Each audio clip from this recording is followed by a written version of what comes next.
Starting in September 1853, Victor Hugo, exiled to an island off the coast of France because the now Emperor Louis Napoleon has told the army to shoot him on sight, is holding a series of secret seances. There have been hundreds of them. They have all been transcribed. Scores of people have participated, and many have served as amateur mediums. The results have been spectacular. They've made contact with their tragically deceased daughter, the other ghosts on the island, and some of history's most important figures, from Plato to Jesus to Shakespeare. And then, in October of 1855, the seances abruptly stopped. Why? Who ended them? The spirits told Victor Hugo to pick up his unfinished manuscript of Les Mis and get it published. Was that the reason that the novel came into being? Does the end of the seance say something about whether or not the seances were real? Were the seances real? Did spirits from beyond the grave come to speak to Victor Hugo? We might not catch them, but we'll chase those ghosts as far as we can in this episode of Theater, History, and Mysteries. I'm John Bruschke, and you are listening to Theater, History, and Mysteries, where I take a musical theater production, go into a deep dive on the questions it raises and the answers it provides. I hope that this approach will give a deeper understanding about the lessons that the musical has for theater and for life, and I will never miss an opportunity to pursue any mystery, bizarre coincidence, improbable event, or supernatural suggestion along the way because, in the words of Dirk Gently, it is all connected. Okay, my bookkeeping notes, and just before we get into the narrative, first of all, just a shout out to Spotify. This isn't a paid endorsement. I just like them. They have been my new production partners. They've been fantastic. If you get a chance to work with them, I strongly suggest it. And then, as always, a shout out to you. I am doing an absurdly horrible job of coherently communicating how much I appreciate lending me your ears for 50 minutes an episode. Theater is all about a community, and I hope this endeavor will find a way to kindle that community in pod space. I'm talking because I want to connect with you. And if we have any meeting of the minds, to me, that's what matters the most. I deeply appreciate you.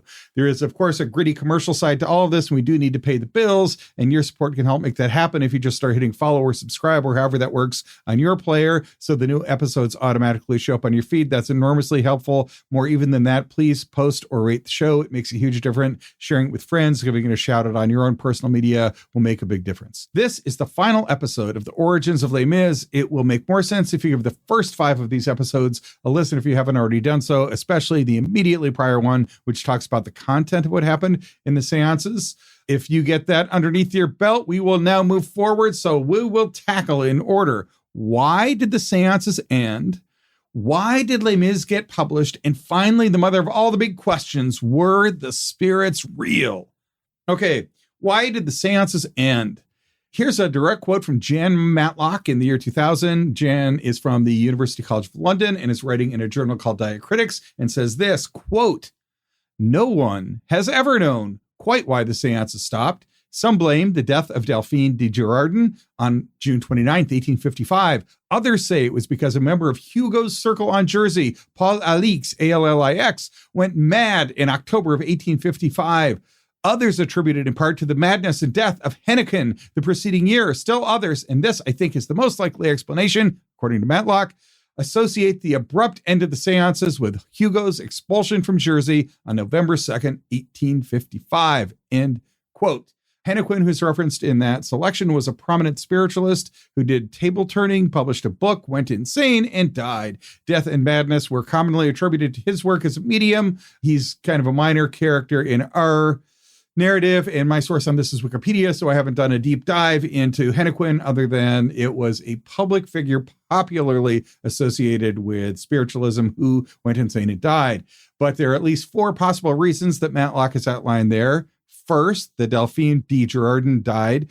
She is the person who introduced the tables to Victor Hugo, visited from the mainland, brought the tables with her. She died. She did not come back from the dead to speak at the seances. And in a previous episode, we discussed how some took this to mean that the tables were discredited, at least in the eyes of Adelaide Hugo, Victor's wife. That's the first possible reason the seances ended.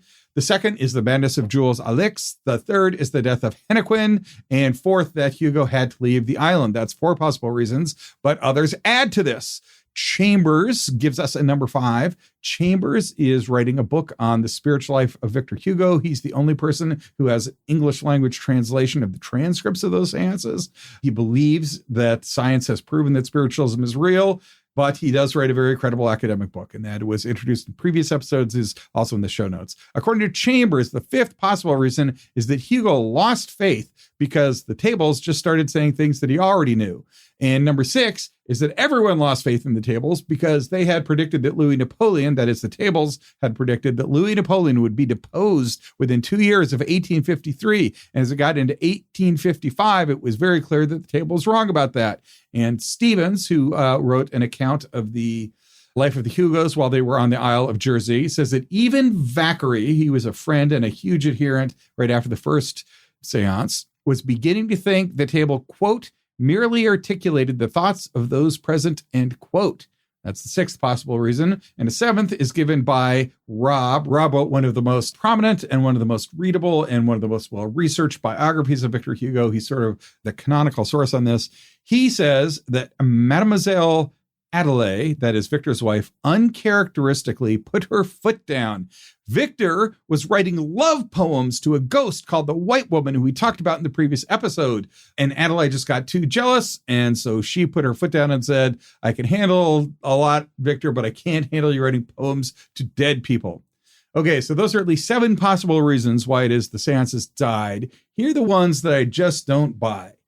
The one that just says they all collectively lost faith, or that the predictions started being not accurate, so they gave it up. I mean, look, you are talking to Shakespeare, who transcribed the whole act of a play in painstaking detail. You talked to Jesus, who outlined a new religion, and you talked to Plato and the other great writers who all said they loved Hugo's stuff.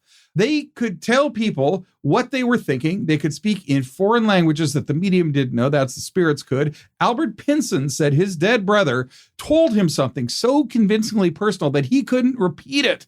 And their own dead child got the ball rolling by not only appearing, but by spelling out her name, Leopoldine. Okay, if all that happens, you're like, yeah, it's true. We talked to Shakespeare and Jesus. But, you know, you were kind of wrong about Louis Napoleon not being deposed by 1855, so we're just going to give this up. Against all that, I don't see giving up over one wrong prediction and one statement that affirmed Hugo's own beliefs. They didn't necessarily know the prediction was wrong yet. It was 1855. Sure, it didn't look like Louis Napoleon was going anywhere, and he wouldn't, but would you really have known that exactly at the 2-year mark? They had another seance where they spoke to the hated Louis Napoleon directly, and he confessed all of his sins, and Hugo generally loved it when a spirit came online to confirm something that he had already been thinking. I don't know that he would suddenly say, oh, they're just saying what I already thought. They kind of did that all the time. Like, seriously.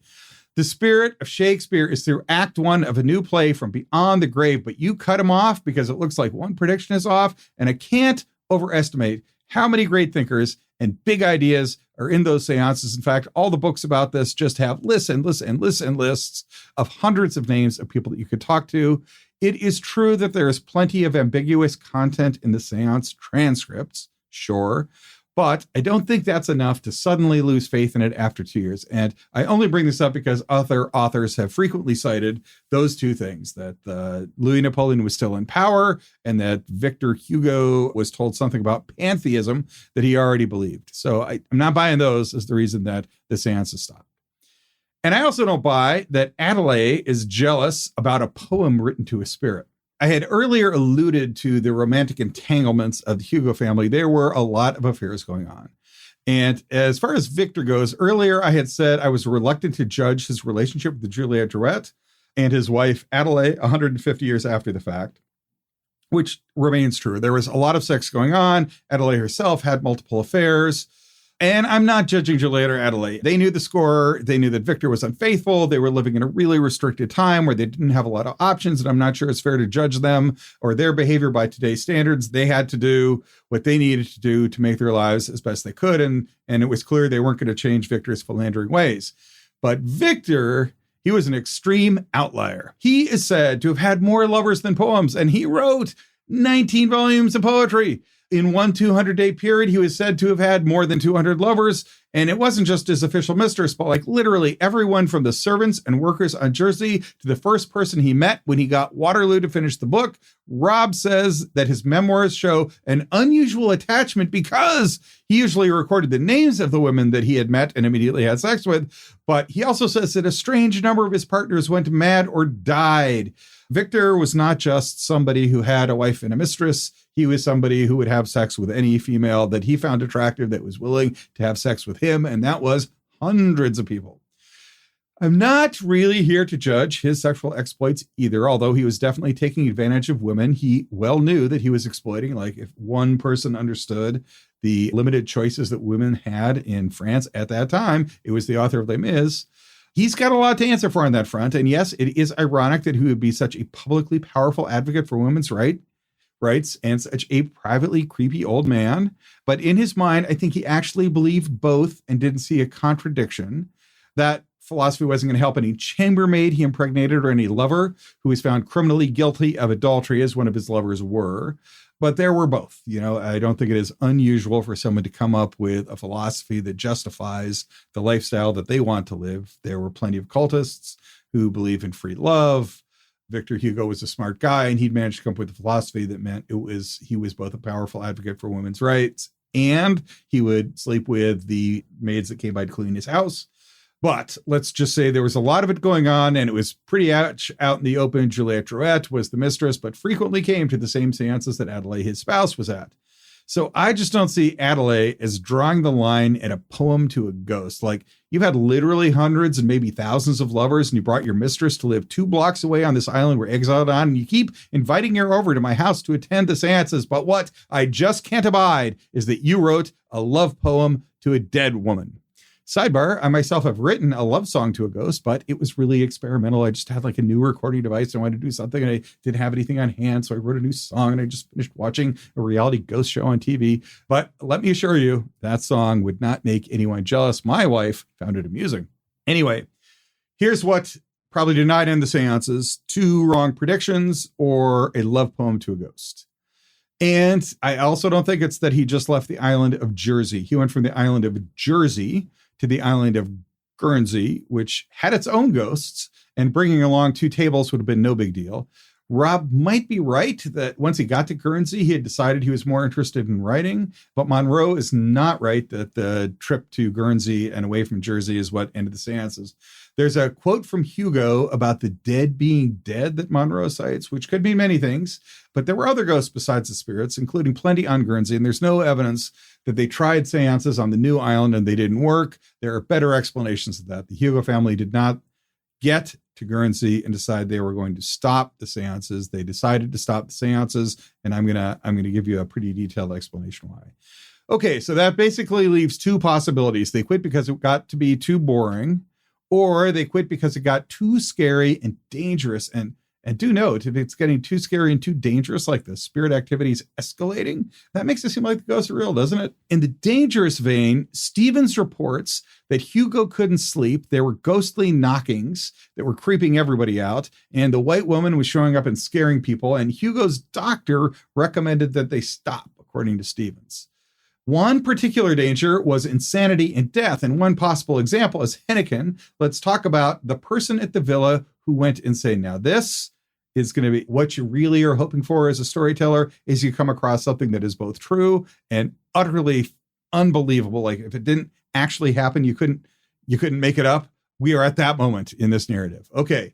So Henneken, a popular spiritualist, goes insane and dies. And that happens to somebody who is at the Victor Hugo house. I'm going to call it a compound. All right.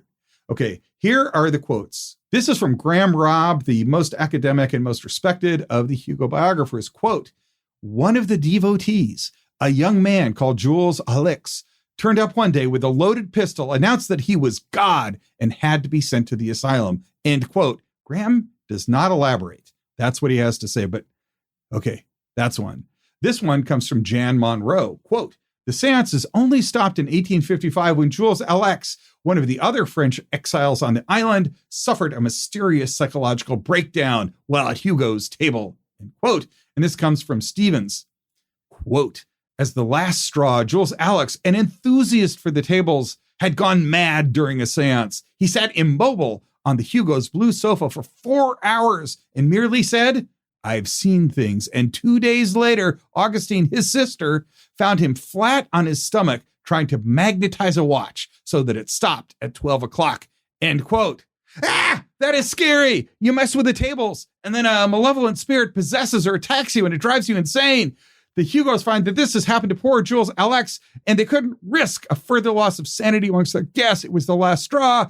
They had to call it out. They had to call off these seances. Now, doesn't that sound dangerous? Okay, it's a little weird that only Rob mentions the gun, and it's a little quirky that only Stevens mentioned the watch thing, but they all say that he went insane and that his madness was the last straw, so that must be a credible cause for how dangerous these things were, right?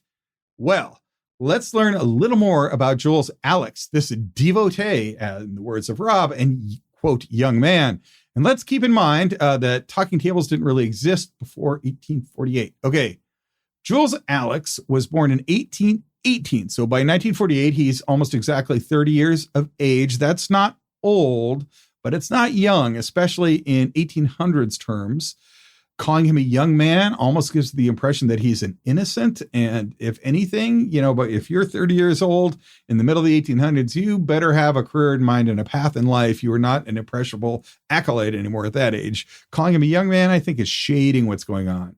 This guy could ruin any conversation that he was in. This is from Sean Wilbur. He's a translator who's translated a bunch of French stuff about the era of the Paris Commune, which we talked about in previous episodes. Here's his quote, "Alex was recognizable among all his colleagues for his eccentricities. He constantly held in his hands a pince-nez that he leveled with an imperturbable aplomb at those who found themselves in front of them. He also had a mania for always wanting to talk, and his colleagues tried in vain to cure him of that malady, a true calamity for those obliged to listen to him." End quote. Wilbur's just translating, but man, is that some awesome 1800s lingo.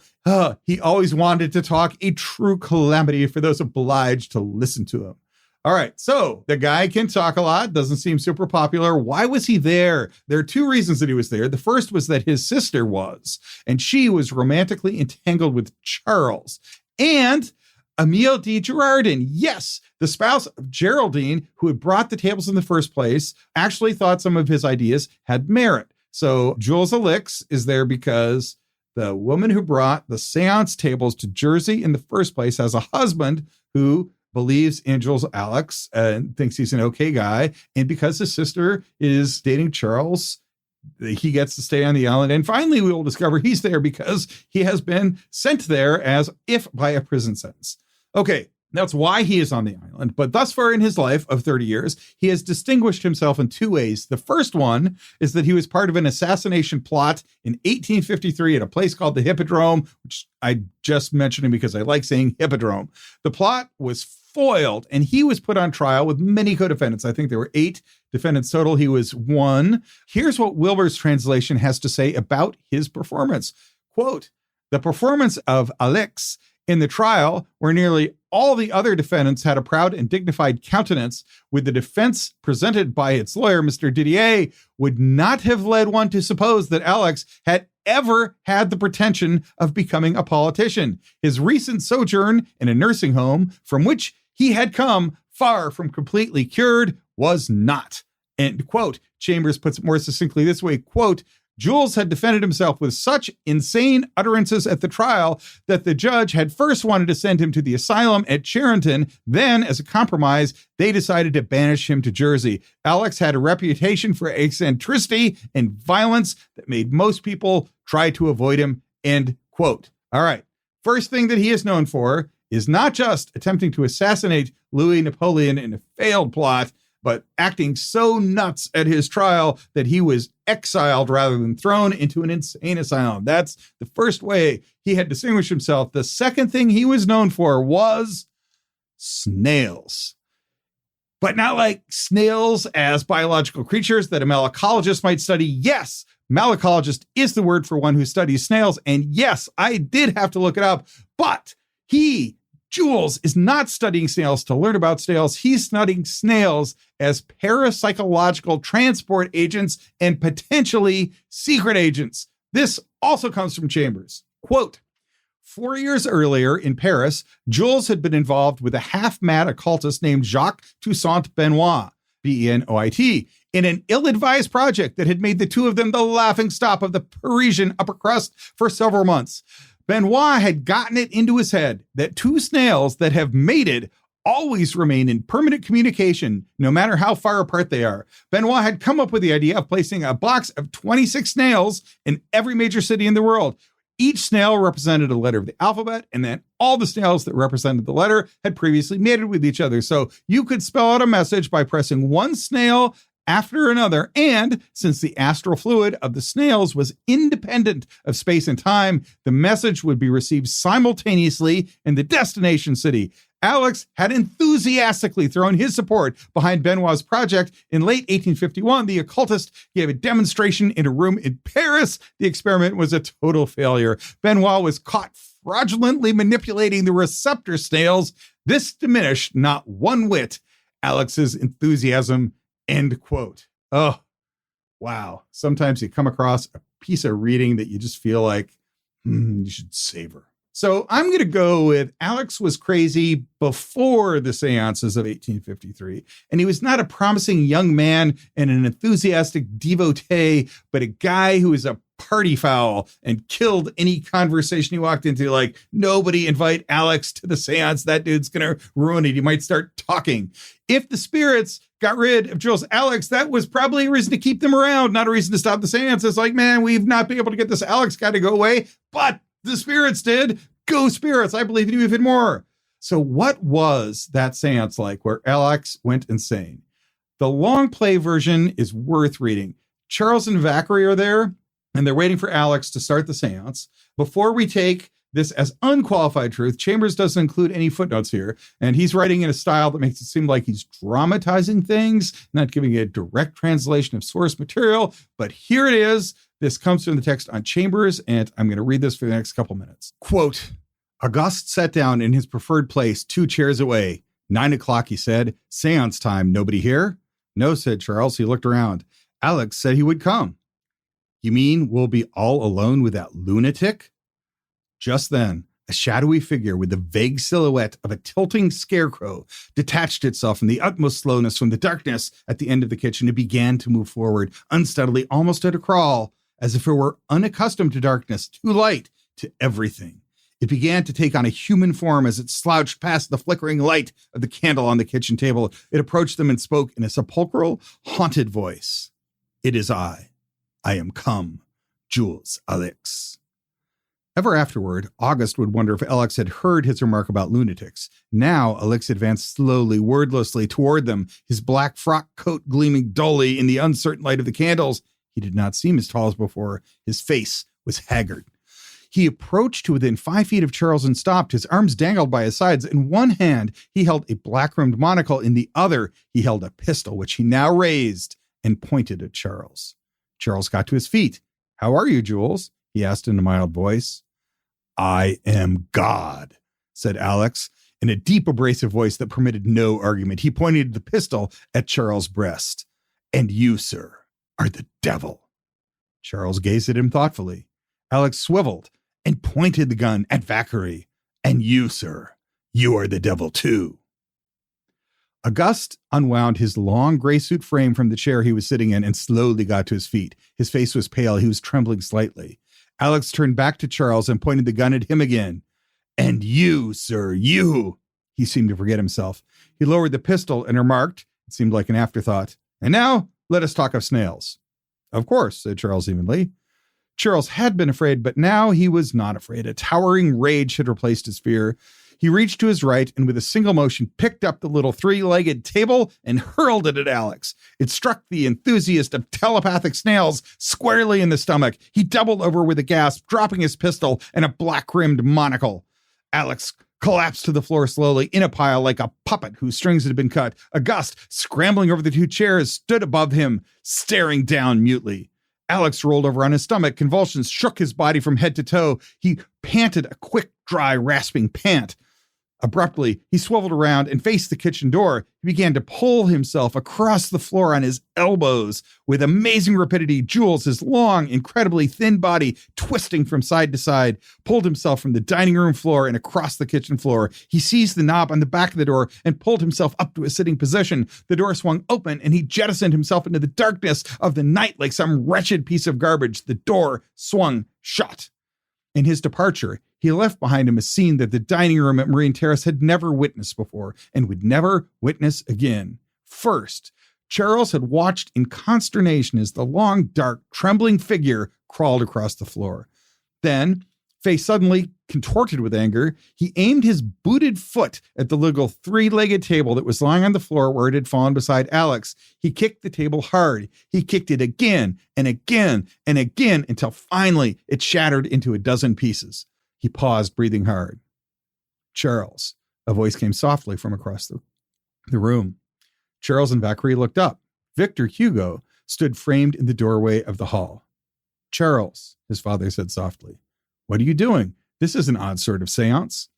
Papa, Charles shouted, to the devil with these leprous seances. There shall be no more seances. You use me. The gods use me. The spirits use me, but no more, he thundered at his father. What am I? Nothing. Who am I? God's telegraph? No, I am Charles Hugo. I am a Hugo too. No, it's over. It's all over.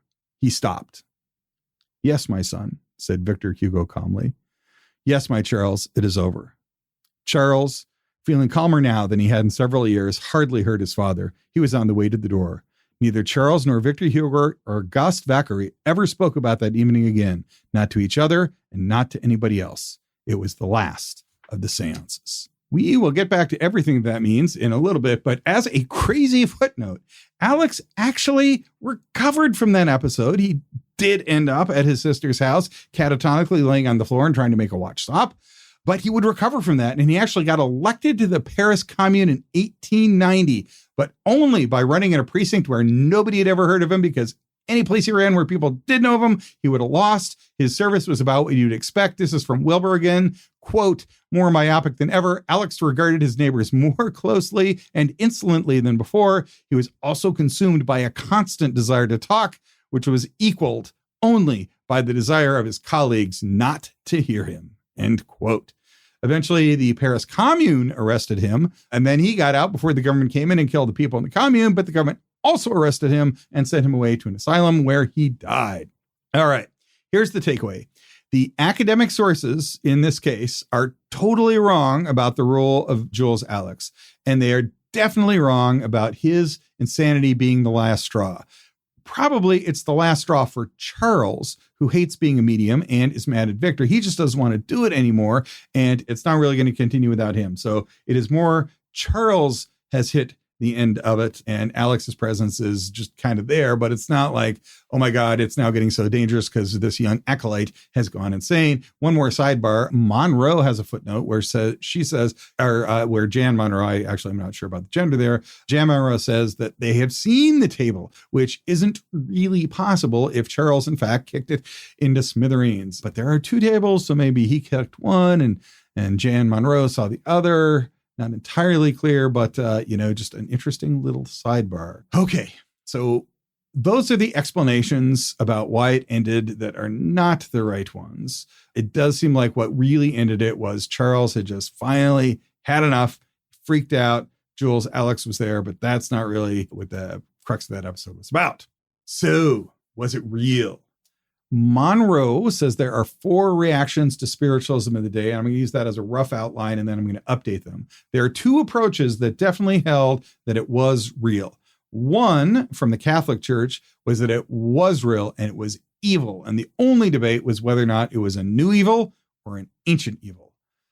And the second approach that agreed it was real were those who thought it was real and thought it was great. Chambers is all in on the existence of spirits. He thinks science has already proven that spirits exist. And he cites a guy named Denis Surratt, who thinks that the real Victor Hugo became something like an Old Testament biblical prophet, that the seances brought him enlightenment. Those are the sorts of people who are totally believe that the seances were real. There are others who thought that it was a complete fake. In 1981, a French surgeon named de Mutigny, Mutigny, thought he could diagnose a rare and specific mental condition for Hugo. Of course, he's doing this more than 100 years after his death. Also, he and others have problems with the word counts and the amount of time it would take to tap them out. That's not a bad point.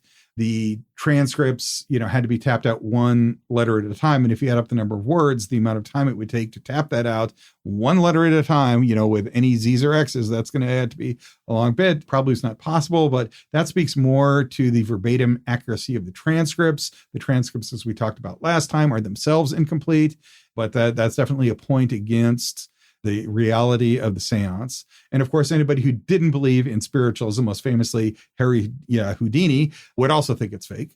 Interesting side note, the bunch of Houdini stuff are in Los Angeles, and right now they reside at the Magic Castle, which is sort of like the Mecca for professional magicians. And they hold, of all things, a seance for Houdini that he'll come and talk to you. And the person who would have hated that most is Houdini, who is a big-time anti-spiritualist. He thought it was all fakery, and his favorite thing was to go around and debunk the fake spirits. Anyway, if you were a Houdiniist or an anti-spiritualist, you, of course, thought it was fake from the outset. But Chambers dismisses all this, noting that it's possible that Hugo doctored the transcripts. Hugo's daughter, Adelaide, as we had mentioned previously, kept a detailed diary. Hugo would edit his own daughter's diary. So it's possible the transcripts were fake, but the experience could be real. Most of all, I think he's just a little too high functioning. The condition that the French surgeon is giving to him that he supposedly had, I don't know much about, but according to Chambers, it's a condition that gets worse as life goes on. And Hugo is doing pretty well later on. He was, of course, a hero in France in 1870, and he served in the legislature for 5 more years. He was not deranged. He'd gone to publish his most commercially successful poetry and the greatest French novel in French history within 7 years. So if indeed he had this terrible diagnosis, which was causing the seances in 1855, boy, that's a disease I'd like to have if it meant I could write a novel like Les Miserables. And since Hugo was able to do all those things, I'm not sure you could just say, yeah, the guy was crazy. The fourth and modern approach, and one that is shared by John, Porter Houston, Tim, and Rob, is that somehow Victor was projecting his ideas onto his conflicted son, Charles. An interesting thing is that both Matlock says that the spirits influenced Hugo, and Chambers interprets Houston as unequivocally saying that they did. That is, the modern scholars who think that it was actually Victor's mind that was projecting onto everybody else, and that explains the presence of the spirits. But if it's true that Victor was influencing Charles, then that begs the question of what was influencing Victor. And Matlock and Chambers are saying that the spirits were definitely influencing Victor, both what he was writing and what he was thinking. So if you accept the theory, I think the consensus modern theory that it was just Victor projecting, then you got to square that with the idea that the spirits were also affecting Victor. Maybe the answer is just they won't, but if you accept the proposition they did, that complicates the logic of the conclusion. And a fifth approach, this is one that was shared about Hugo, is that it's just possible to test these. Hugo's idea was that you would ask science questions and put them in sealed envelopes that scientists could then open after they had gotten around to solving the problems, and that would prove that it was true. That is definitely a viewpoint Victor Hugo advocated in the middle of the seances. And Chambers, of course, the author of the book that is the only translation of these seances in the English language, he believes there's already scientific evidence that proves that the spirits were real. And so since you can't dismiss Hugo's experiences out of hand. And then finally, this is our sixth possible explanation. Monroe says the most common reaction was that these were just a fun party trick, that when these first came out in the 1850s, it was a great time. It was entertaining. There might be something to them. You never know, but most people sort of suspended it as, yeah, this is a fun thing to do. We're just kind of playing with the spirits. We're not really taking this super seriously, but maybe there's something there. All right. So were they real? Which of these 6 approaches has got it right? Okay, let's start what seems likely and see the implications of those conclusions. The best explanation, of course, and the one that we'll just take Rob as sort of our voice of reason in the middle, the common academic response. The best explanation for the content is indeed that Victor was somehow influencing Charles. And that explains why the transcripts all sound like Victor Hugo, that the spirits sound like characters written by a good writer, and that all of the content agrees with Victor. All these voices come from beyond the grave to give him what has been called his best reviews of all time. If Victor Hugo is indeed influencing those around him, and that's kind of in the seance, and that explains the content of what comes out of the seances. But nobody could really explain how that happened. Victor was not the medium, and Charles, who was the medium, didn't want to be. Many things happened without Victor in the room. Maybe Charles was doing it to win the affection of his father, even though he hated doing it. But if so, that's a really weird way to win the affection of your father. It is true that Charles and Victor fought all the time. I can imagine some weird Oedipal relationship where it's like Victor or, Charles hates his father, but he really wants to please his father. And so he can do it in this unconscious way, but even though he doesn't like it, he feels the need to drive a boy, that is deep in the weeds. And even if all that is true, how did Victor then influence Charles? Like, how did Charles know what Shakespeare would write or be able to translate things into English? Like, there's no explanation how Charles was able to guess what it was that Victor wanted. And if it's really just a son has a thing with his father, why not Francois Victor? He was the one who knew how to translate Shakespeare to French, not Charles. And Charles was the more responsible one who had basically had to drag Francois Victor to the island away from the stupid love affair. If you were going to say one of Victor Hugo's sons was able to translate Shakespeare from beyond the grave, you would probably have said, well, it's probably the less stable Francois Victor who did know how to translate Shakespeare, not Charles, the more responsible one who hated being a medium and didn't know anything about, or knew far less about Shakespeare. Now, it's true, Francois Victor was an avowed skeptic of the tables, but if the motivation was pleasing Victor, why couldn't Charles just have written a novel like Victor wanted him to? Victor wanted Charles to become a writer, and if Charles' subconscious desire was to please Victor, that would have been a much easier way to do it. And it's also true that the people involved in these seances did things right. If you're legitimately trying to find the truth, and, in 1850, what the heck? The point was made in the last episode and by several scholars. This was a time where things like wireless communication were real. That seemed sort of magical, didn't it? You could be a spiritualist in the 1850s and not be totally crazy. And there's ways to do such a thing that are obviously biased that make it seem like the spirit is there. But if you really wanted to test it, you would do things like rotate the mediums. You would ask the spirits to say things that only they could know. And there was no financial interest in this. There wasn't like anybody was going to make money by hoodwinking the Hugos. They all had plenty of money. The people that were involved there were all well off. Victor didn't pay anything, so there was no financial gain. Those are the right things you would do. Now, forgetting whether it was really ghosts, how Victor was able to influence so many different people on so many different topics while he himself expressed some skepticism is not ever really explained. For this to work, Victor would have to be all in, and some do interpret him that way, but there's also evidence that he himself was not fully sold. Now, this isn't to say that they had scientific proof, but if nothing else, it does make it more and more unlikely that somehow Victor was subconsciously manipulating everyone to write down exactly the conclusions that he wanted, even when they were conducting the seances as if they were a search for whether or not the seance was real, as opposed to just taking it whole cloth. There was plenty of skepticism. So I'll just put a pin in that there and say that a sad fact is that most good ghost stories end with maybe. This will not, I'm afraid, be the place where we can answer whether ghosts exist once and for all. But there is an answer that's maybe more interesting, and it does explain the relationship of the seances in the book. At this point, it's just their content is very consistent with Victor was influencing everybody else, but no one's ever explained how he would have done that. It's just like a big black hole. And to me, that's a bit of a stretch to say that he could. So what's really going on here? All right. This is my final take on the seances. Let's just rewind to those two inaccuracies. In the last episode, we learned that according to Rob's explanation, the word Leopoldine was spelled out at the first seance, and it totally was not. The actual, I've reproduced, I put in the show notes, that actual page of the transcripts, and that word is not spelled out. The other words that are attributed to that seance that appear in the translations do appear, but not that word. The word Leopoldine, there's no evidence, was actually spelled out in the first seance. It's weird to me that Rob said it. The second thing that is inaccurate is that Rob is saying that Jules Alex is driven mad by the spirits. Both of those things exaggerate the likelihood that the ghosts are real, and both are perpetrated by Graham Robb, which is really curious because he does not believe that ghosts are real. And I don't think that Rob is purposefully lying here. He's got a good book. He's a credible scholar. I mean, probably just as he's writing his 600 pages and has tons of notes, he's not super interested to invest the 20 hours of research it would take to figure out whether or not Leopoldine was sold out or exactly what's up with Jules Alex. That's all forgivable, but they're both wrong. So what is happening here? I think it is uncanny to me the way his description of events, those two inaccuracies, sound exactly like every Hollywood horror script.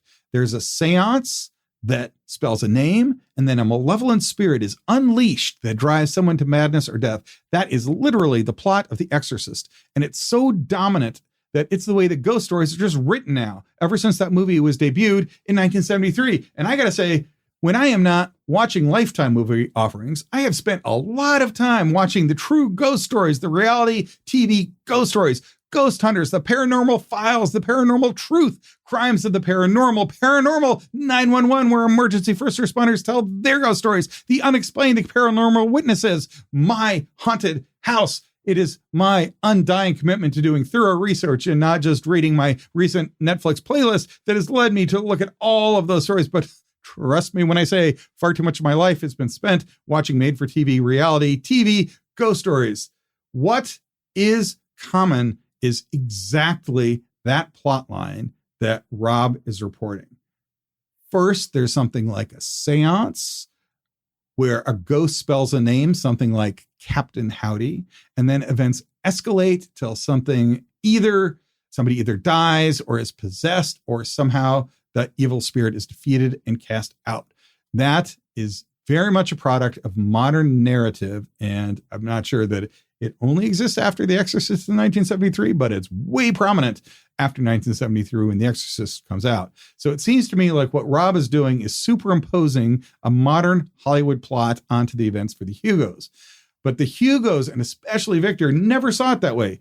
Hugo was using these spiritual encounters to work out a cosmology, a system of thought that explained what he thought about the existence of spirits, of life after death, and how that linked to politics. That's kind of the point of Monroe and Matlock's articles.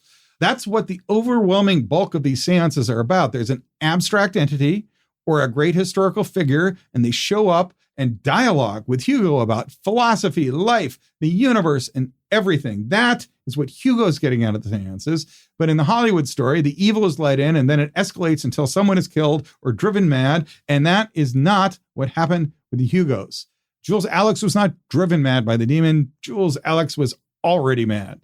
And this ghost didn't show up to torment people. It's true that the white woman was a murderess and it was malevolent, but those are sideshows. The story arc of all of these is quite different. It's all Victor Hugo working out a very elaborate system of religious belief.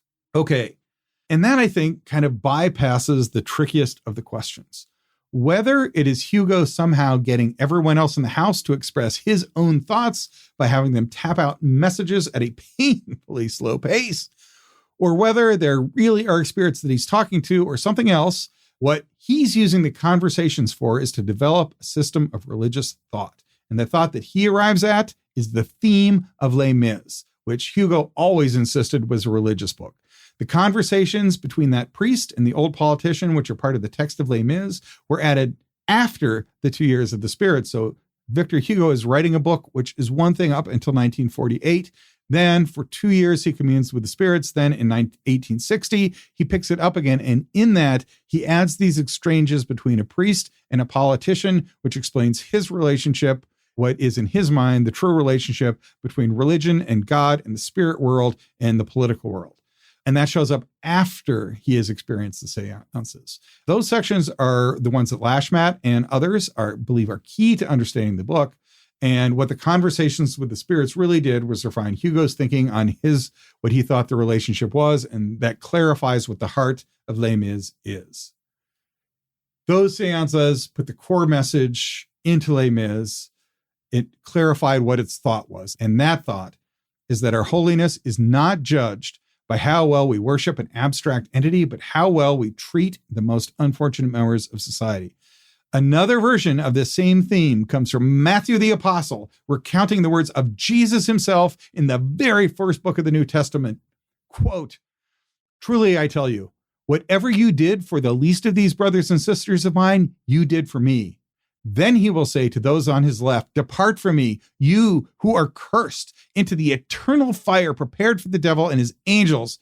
For I was hungry, and you gave me nothing to eat. I was thirsty, and you gave me nothing to drink. I was a stranger, and you did not invite me in. I needed clothes, and you did not clothe me. I was sick and in prison, and you did not look after me. Interesting, is it not, that Jean Valjean was a former prisoner who was turned around, was not needed shelter and was not let in, that Fantine was sick but did not get comfort, and Jean Valjean was a prisoner who was not looked after by society. That is the conclusion of both Matthew's gospel and the theme at the very heart of Les Mis, and it was developed and refined in the mind of Victor Hugo during the seances. Which just gets us to our last question. So now, how did this book, why did it get published? This is not an exhaustive list, but the basic timeline is that the seances end on Jersey in 1855. Then the whole Hugo clan moves to Guernsey, where by all accounts, Victor can now spend a lot of time writing.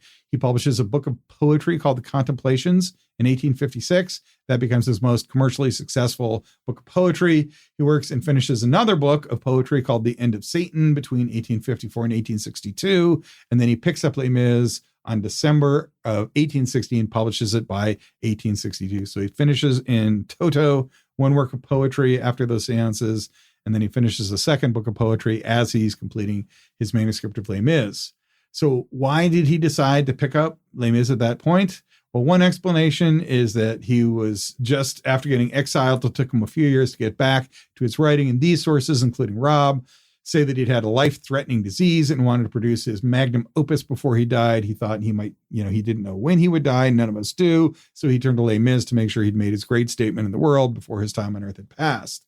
But there were a lot of unfinished manuscripts in that trunk, and some didn't get published, in fact, until after his death. In fact, at one point, the spirits told him to publish after his death and gave him a timeline along which to publish them. And interestingly, they picked 1980 as one of the years that his work should be rejuvenated, which is, of course, the date that Les Mis opened, Les Mis the musical. If he did publish Les Mis because he thought it was his best work, that thought was definitely helped along by the voices of the seance, voices that both Matlock and Houston think influenced him. So whether or not the spirits were real, they were definitely one of the things in Victor Hugo's mind that pushed him towards finishing Les Mis. Would the manuscripts have been finished without the seances? Maybe. But did the seances help them along? Absolutely. All right, we have reached the end of our seance journey. We have now covered the revolution and how it relates to the text of Les Mis. We have covered the text itself, the manuscript, and the plot. We have reviewed how it got saved for history, what the book means, how it relates to the history that it was saved from, and the fascinating interlude with the seances during his 18 years in exile. But this story is going to make its way to Broadway, and we will take up that leg of the journey in our next episode of Theater, History, and Mysteries.